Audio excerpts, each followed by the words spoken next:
Amen. Nous bénissons Dieu pour notre deuxième jour de ces temps de jeûne et prière. Nous sommes aujourd'hui le vendredi 22 octobre. Et comme David disait, et j'aime bien le dire, voici la journée que l'Éternel a faite. Que ce soit pour nous un sujet de joie et d'allégresse.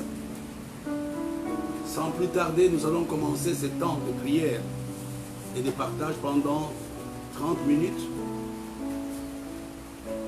Avant de passer à la prière, j'aimerais qu'on lise ensemble un texte dans le livre de Luc, chapitre 18, à partir du verset 35. La Bible nous dit: comme Jésus approchait de Jéricho, un aveugle était assis au bord du chemin et mendiait. Entendant la foule passer, il demanda ce que c'était. On lui dit: c'est Jésus de Nazareth qui passe. Et il cria: Jésus, fils de David, aie pitié de moi. Ceux qui marchaient devant le reprenaient pour le faire taire. Mais il criait beaucoup plus fort: fils de David, aie pitié de moi, secours-moi si tu veux bien. Jésus s'étant arrêté ordonna qu'on lui amène, et quand il se fut approché, il lui demanda: que veux-tu que je te fasse? Il répondit: Seigneur, que je recouvre la vue. Et Jésus lui dit: recouvre la vue, ta foi t'a sauvé. À l'instant, il recouvra la vue et suivit Jésus en glorifiant Dieu. Tout le peuple voyant cela loua Dieu. J'ai voulu commencer par cette parole. Nous bénissons Dieu pour tout cela qui nous suit. Je bénis Dieu pour la vie de la diaconesse Christine qui est en train de nous suivre. Le premier soir de ce temps de jeûne et prière, pour ceux qui sont du Rocher, j'avais commencé ce temps de prière par ce texte, mais on l'avait pris dans le livre de Marc, chapitre 10.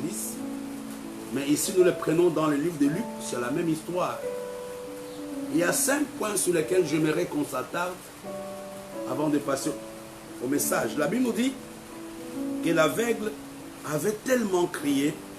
Au verset 40, la Bible nous dit: Jésus s'étant arrêté. Le premier sujet de prière que j'aimerais que nous puissions adresser à Dieu ce matin: Seigneur, arrête-toi dans ma vie. Arrête-toi pendant ce temps de prière. Arrête-toi. Ne me laisse pas. Arrête-toi au nom de Jésus, prions. Seigneur, notre Père et notre Dieu, nous nous tenons devant toi. Nous te prions de t'arrêter maintenant.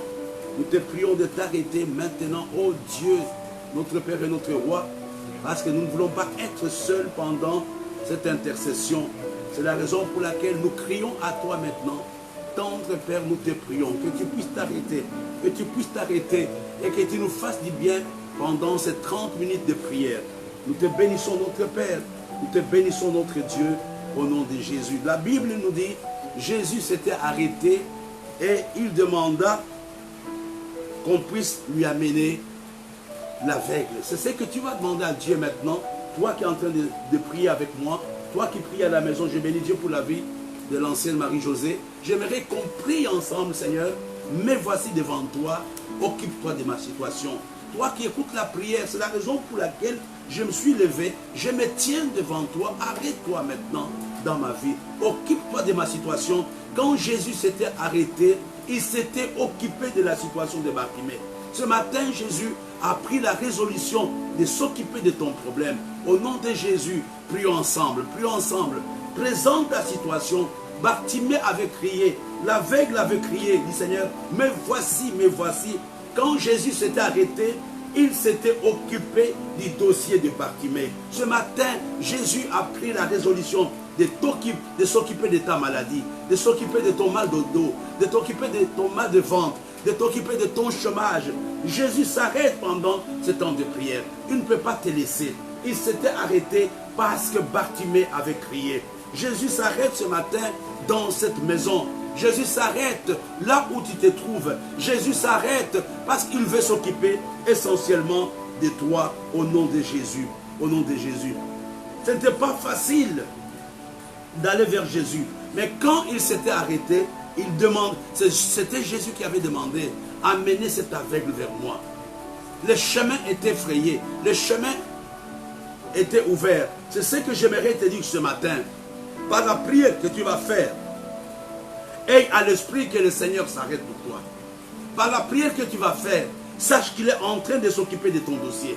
Par la prière que tu es en train de faire, sache que le chemin vers lui est ouvert. La Bible nous dit, approchez-vous du trône de la grâce avec assurance pour obtenir miséricorde et être secouru dans vos besoins. Jésus s'était arrêté pour secourir, pour toucher les besoins de Bartimée. Ce matin, Jésus s'arrête ici parce qu'il veut s'occuper de ton dossier. Au nom de Jésus, prions ensemble. Seigneur, nous nous tenons ici. Nous prions, Seigneur, que tu puisses t'occuper de notre dossier. Seigneur, occupe-toi du dossier de mon frère. Occupe-toi du dossier de ma soeur. Je t'en supplie, j'ai besoin de toi ce matin. De la même manière que tu t'étais occupé de Bartimée, tu es en train de t'occuper de toutes les personnes qui se sont connectées. Tu es en train de t'occuper de mon frère.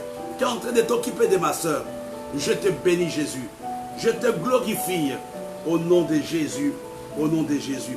Quand Jésus s'était arrêté, il posa la question à Bartimée, que veux-tu que je fasse? Il répondit, Seigneur, que je recouvre la vue. Et Jésus lui dit, recouvre la vue, ta foi t'a sauvé.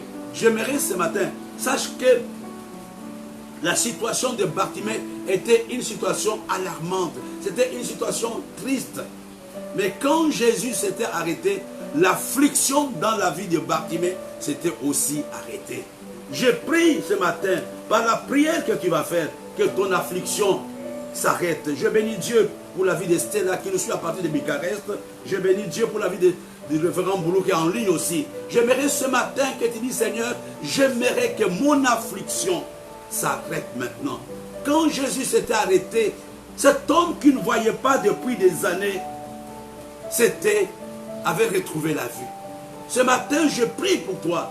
Prions ensemble que tout ce qui nous préoccupe s'arrête au nom de Jésus. Prions ensemble. Seigneur, ce matin, nous nous tenons devant toi. Nous prions, Seigneur, que tu mettes terme à notre préoccupation. Que tu mettes terme à l'affliction de mon frère, quel que soit l'endroit où il se trouve. Tu connais son besoin. Tu connais sa préoccupation. Tu connais toutes ses difficultés. Seigneur, tu l'avais fait pour Bartimée. Je sais aussi que tu peux le faire pour ceux-là qui se sont levés, pour pouvoir t'invoquer, pour pouvoir crier à toi. Je te bénis mon Père, je te bénis mon Dieu, au nom de Jésus, au nom de Jésus. Amen. Nous allons passer à la deuxième matinée, au deuxième jour de notre séminaire matinal, le dernier dialogue entre Saül et David. Depuis hier, j'ai eu le privilège de méditer, de voir la richesse de cet enseignement. On va prendre 3 textes, 3 chapitres. On n'aura pas le temps de les lire tous. Si vous venez de nous prendre, nous sommes en train de parler du dernier dialogue entre le roi Saül et le roi David. Je préfère que vous mettiez entre Saül et David. Notre texte de base, il y a 2 textes, 3 textes, excusez-moi, dans le livre de 1 Samuel,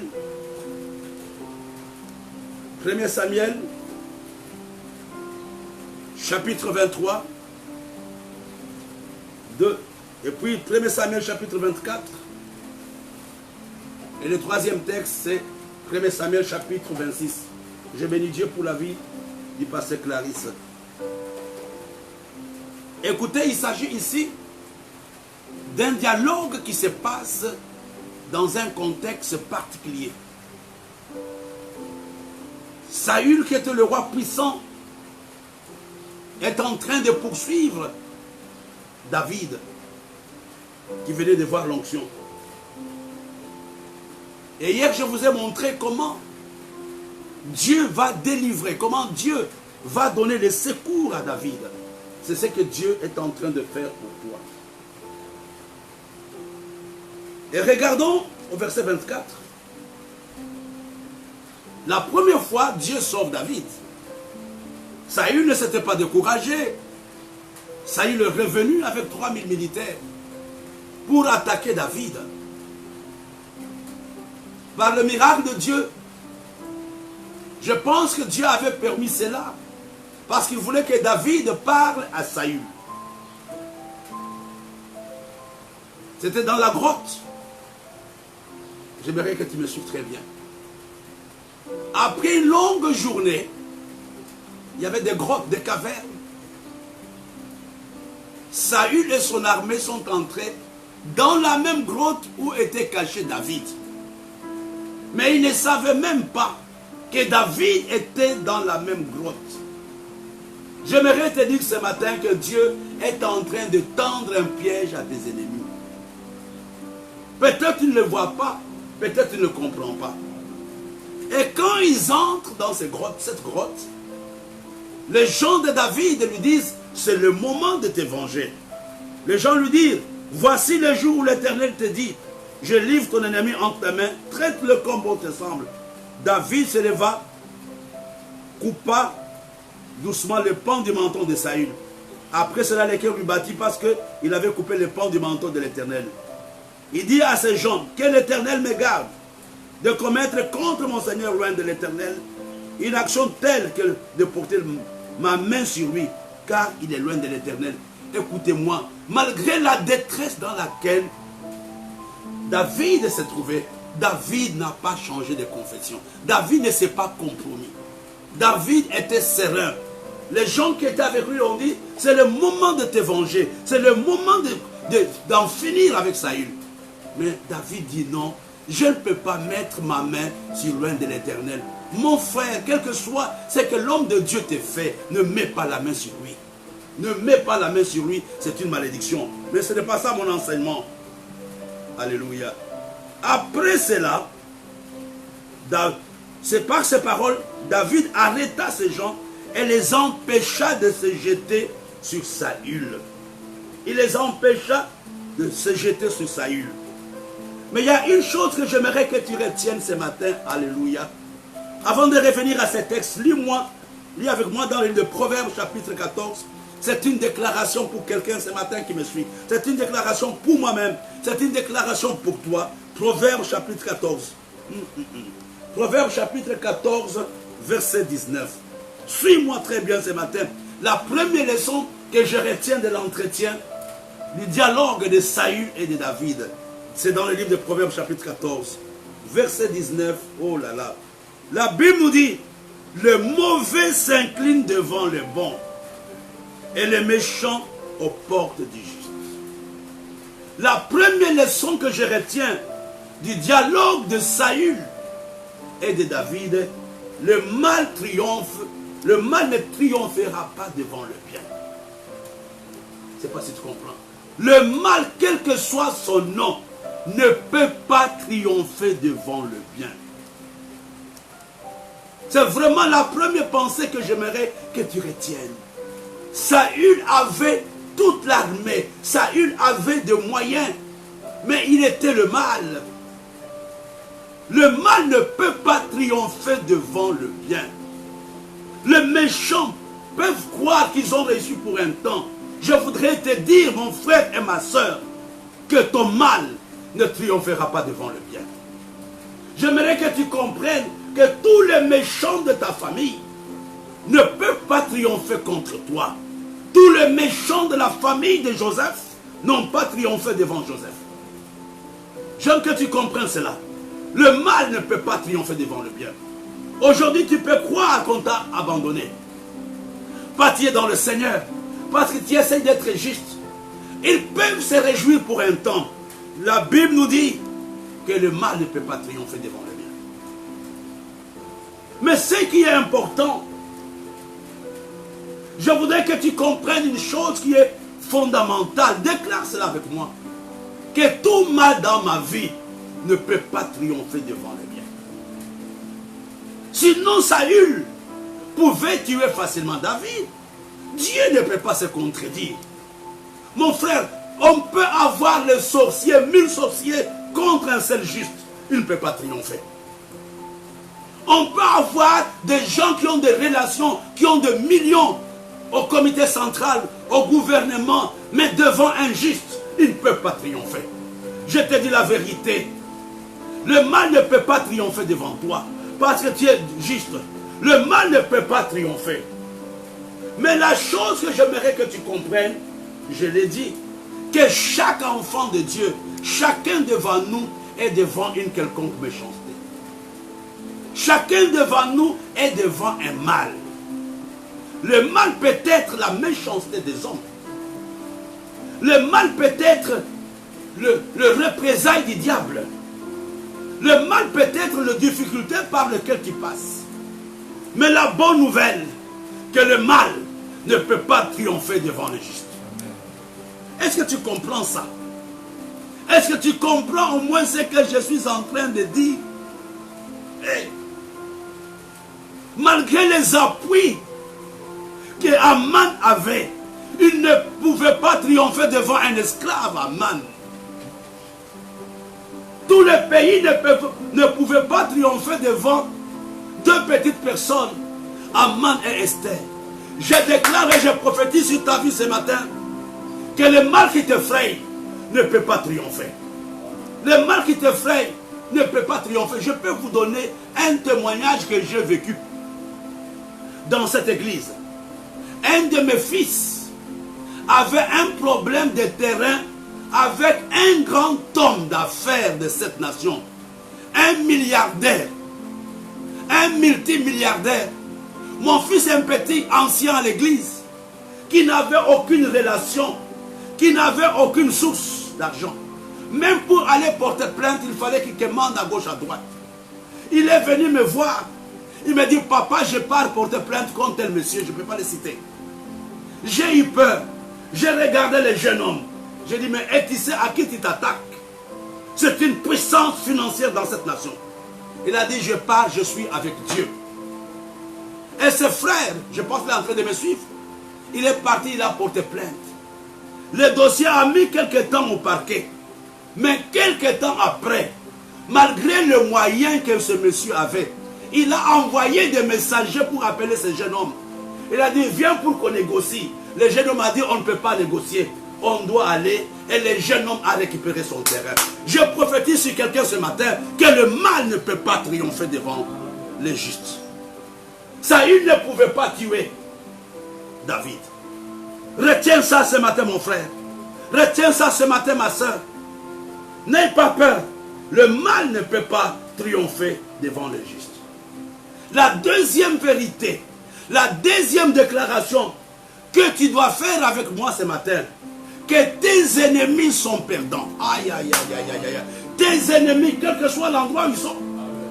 Les ennemis du Rocher, les ennemis du Cameroun, les ennemis de la RDC, quel que soit l'endroit où ils sont perdants. Est-ce que tu comprends ce que je te dis ce matin? Tes ennemis sont perdants. Quelle fierté, quelle joie de réaliser que nous avons un Dieu puissant. Et tu comprends, ne sois pas du côté des meurtriers, ne sois pas du côté des diviseurs, ne sois pas du côté des menteurs, ne sois pas du côté des gens qui font le mal parce qu'ils sont perdants. Dans une église, ne sois pas du côté des méchants. Tu vas perdre, mon frère. Tu vas perdre, ma soeur. Est-ce que tu comprends ce que je suis en train de dire? Tu comprends ce que je suis en train de te dire ce matin? Que le mal ne peut pas triompher. Nous voyons ce que Saül dit. Il dit à David, tu es plus juste que moi, car tu m'as fait du bien aujourd'hui, moi je t'ai fait du mal. Tu manifestes aujourd'hui ta bonté avec laquelle tu as agi envers moi. C'est le 1 Samuel chapitre 24, à partir du verset. On commence à partir du verset 17. Lorsque David eut fini d'adresser à Saül ces paroles, Saül dit, et c'est bien toi, mon fils David. Et Saül éleva la voix et pleura. Le grand roi Saül qui pleure devant son fils. Ton mal pleurera, je te dis la vérité. Tes ennemis là vont pleurer. C'est une question de temps. La Bible nous dit, il éleva la voix et pleura. Et dit à David, tu es plus juste que moi, car tu m'as fait du bien. Et moi je t'ai fait du mal. Tu manifestes aujourd'hui ta bonté, avec laquelle tu as agi avec moi, puisque l'Éternel m'a livré entre tes mains, et tu ne m'as pas tué. Ça, c'est un aveu de faiblesse. Le grand roi Saül est désarmé. Il pleure devant son fils. Il n'a pas appelé mon ennemi. Et là, David, plutôt Saül, prend conscience qu'il n'était pas enfant de son ennemi, il était enfant de son fils. Il prend conscience que c'est son fils. Demain, il va prendre conscience que tu es son père. Demain, il va prendre conscience que tu es sa mère. Demain, il va prendre conscience que tu es son mari. Demain, il va prendre conscience que tu es sa femme. Ici, David réalise, plutôt Saül réalise, que ce n'était pas un ennemi, mais c'était son fils. Waouh! Son fils. Mais il y a une chose que j'aimerais aussi dire dans cet entretien. Ceci est valable pour quelqu'un maintenant. Regarde avec moi. 1 Samuel chapitre 24. Verset 10. C'est pour quelqu'un, je prophétise que cette parole, que la prière de ce matin, que le mal dans la vie de mon frère, dans la vie de ma soeur, fléchisse. Le verset 10 nous dit, David dit à Saül, pourquoi écoutes-tu le propos des gens qui disent, voici David cherche ton malheur? Qu'est-ce que je veux dire par là? La plupart, c'est David qui est en train de dire, David avait l'esprit de Dieu. Il a compris que Saül n'était pas mauvais. Il a compris qu'il y avait des gens autour de lui qui étaient en train d'attiser le feu. La question que j'aimerais que tu te poses ce matin, et je me la pose, qui te conseille? Qui te conseille, mon frère? David dit, pourquoi toi, grand roi, toi loin de l'Éternel, tu écoutes ce que les gens disent à gauche, à droite?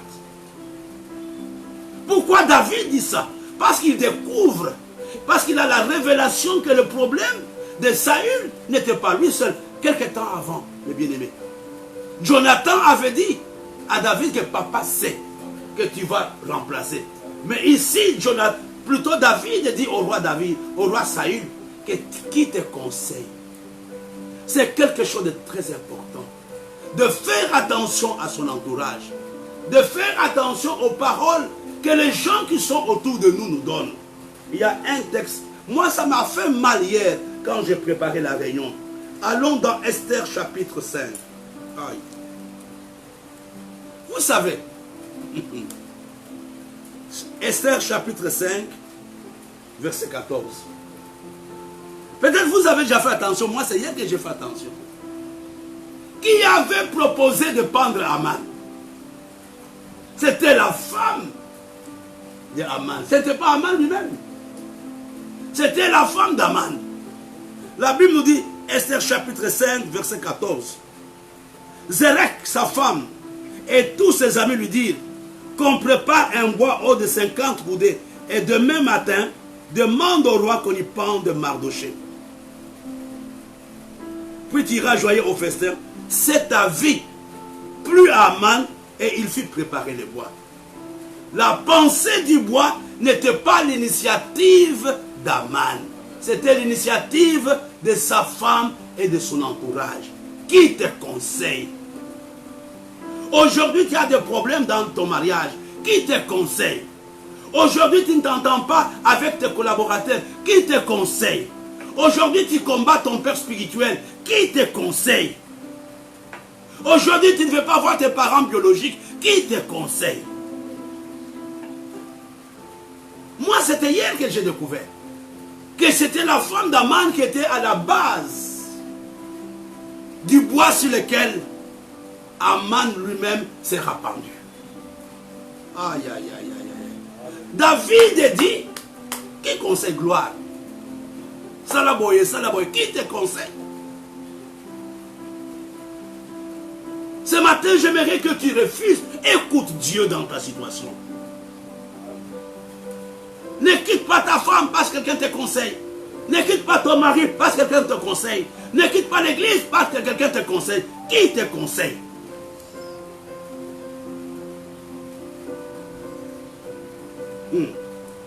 J'aimerais encore répéter que le mal fléchira devant le bien. Et qui dit ça? C'est la conseillère principale d'Aman. Allons ensemble dans le livre d'Esther, chapitre 6, verset 13.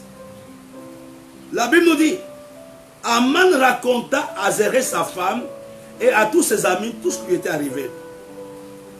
Et c'est sage. Et Zéré sa femme lui dit, si Mardoché, devant lequel tu as commencé à tomber, est de la race des Juifs, tu ne pourras rien contre lui, mais tu tomberas devant lui. Mais pourquoi il n'avait pas dit cela avant? J'aimerais te dire que tu es de la race des Juifs. À cause du sang de l'agneau, ton mal tombera devant toi. Ton mal tombera devant toi. Cette conspiration ne pourra pas aboutir. Là, c'est la déclaration de la femme de Aman qui dit que non, non, Aman là, Mardoché là, il est dangereux. Tu ne peux rien faire contre lui. J'aimerais te dire, tu ne peux rien faire contre quelqu'un qui a été sauvé, contre quelqu'un qui a l'alliance avec Jésus, contre quelqu'un qui a été lavé par le sang de l'agneau, contre quelqu'un qui a l'onction de Dieu, contre quelqu'un qui a été appelé par Dieu. Tu tomberas devant lui. Tu tomberas devant lui. Tu ne peux rien faire. C'est Zéré qui dit ça à sa femme, à son mari. Que Mardoché là n'est pas un homme simple. Les enfants de Dieu ne sont pas simples. Le mal tombera devant nous. Le complot tombera, mon frère. Ce n'est pas Maouit qui le dit, c'est la femme d'Aman qui dit que si Mardoché est de la race des Juifs, tu ne pourras rien faire contre lui. Sois calme. Sois calme ce matin, je te dis bien. Le mal tombera devant toi. Regarde encore avec moi quelque chose. Esther chapitre 7. Je vais rentrer dans mon message. Esther chapitre 7, verset 10. La Bible nous dit, l'ont pendu Aman au bois qu'il avait préparé pour Mardoché, et la colère du roi s'apaisa. Il pouvait mourir autrement, mais le bois que sa femme lui avait proposé de fabriquer, c'était sur ce bois-là. Il y a des gens qui te conseillent. Ils préparent ton enterrement. Ils préparent ta division. Ils préparent ta malédiction. Fais attention à ce que tu écoutes. Fais attention. Mardoché fait le bois pour pendre. Plutôt Aman fait le bois pour prendre Aman. Mardoché. Mais c'est le même bois sur lequel il va être pendu. Dieu va faire le contraire, je te dis. Le mal qu'il te souhaite, ça va retourner à l'expéditeur.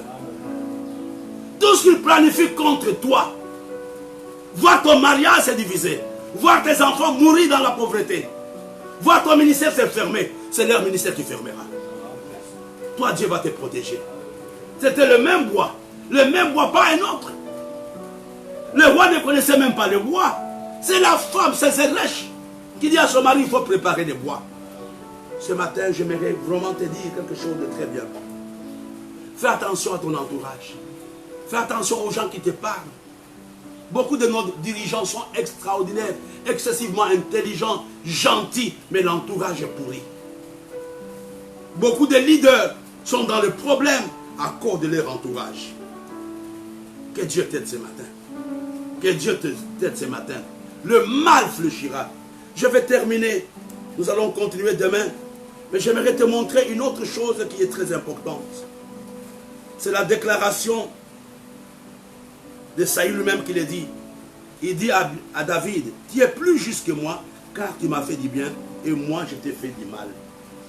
Une autre chose que j'aimerais que tu retiennes, je vais compléter cette pensée demain. Le bien nous rend vainqueurs. Le bien nous rend forts. Je ne sais pas si tu comprends. Tout bien que tu fais te rend fort. Tout bien que tu fais te rend fort. Je vais relire avec toi un texte dans le livre de Romains. On va terminer par là. Romains, chapitre 12. Alléluia. Romains, chapitre 12, verset 19 jusqu'au verset 20. Romains, chapitre 12, verset 19 au verset 20. La Bible, ne vous vengez point vous-même, bien-aimés, mais laissez agir la colère, car il est écrit, à moi la vengeance, à moi la rétribution, dit le Seigneur. Si ton ennemi a faim, ne lui donne pas à manger. Qu'est-ce que la Bible nous dit? Si ton ennemi a faim, donne-lui à manger. S'il a soif, donne-lui à boire. Car en agissant ainsi, ce sont des charbons ardents que tu amasseras sur sa tête. Le bien te rend fort. Ce qui est important dans l'entretien de David et de Saül, David refuse de se faire justice. Il laisse la situation à Dieu. Il dit, je ne peux pas me venger. Mais il avait fait le bien. Et le roi Saül reconnaît le bien que David avait fait. Mon frère, n'arrête pas de faire du bien. Tu as appris qu'on te critique, tu as appris qu'on t'exploite. Continue à faire le bien. Ce sont le charbon ardent que tu mets sur leur tête. Le bien que tu fais combattra pour toi. Ce matin, j'aimerais que tu retiennes que le mal fléchit devant le bien. J'aimerais que tu retiennes qu'aucun mal ne peut t'atteindre. Le Dieu que tu adores, le Dieu que tu sers est vrai et vivant. De la même manière qu'il avait protégé David contre Saül, il peut te protéger. Même si c'est la multitude qui se lève contre toi, même si c'est toute une armée qui se lève contre toi, ce week-end ton mal fléchira. Ce week-end tes ennemis viendront te demander pardon. Je bénis Dieu. Dieu est en train de secourir quelqu'un maintenant. Prions. Seigneur, nous voulons te dire merci. Nous proclamons ce matin que tout mal fléchira devant le bien. De la même manière que Saül était tombé devant le jeune David. Seigneur, le sorcier de nos villages, le magicien, dont toutes les différentes conspirations, même pour lesquelles nous ne sommes pas informés, ne peuvent pas aboutir. Je te bénis mon Dieu. Je te bénis mon roi. Au nom de Jésus. J'aimerais que tu retiennes cela. Même si tu es dans une entreprise, tu es seul chrétien, mais tous les autres services sont des païens, ils ne peuvent rien faire contre toi. Ton Dieu que tu sers te protégera même.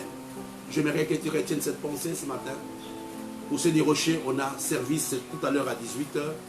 Le programme de demain se présente de la manière suivante. Nous aurons la prière matinale à 7 h comme aujourd'hui. Et à partir de 16 h, on aura un direct. Et nous allons avoir, à partir de 17 h, on aura un direct de 16 h à 18 h. Demain, ça sera la fin de notre temps de jeûne et prière. Et nous allons terminer cela par la Sainte Seine et par le partage des fruits. Que Dieu vous bénisse. Votre mal ne pourra pas vaincre. Amen.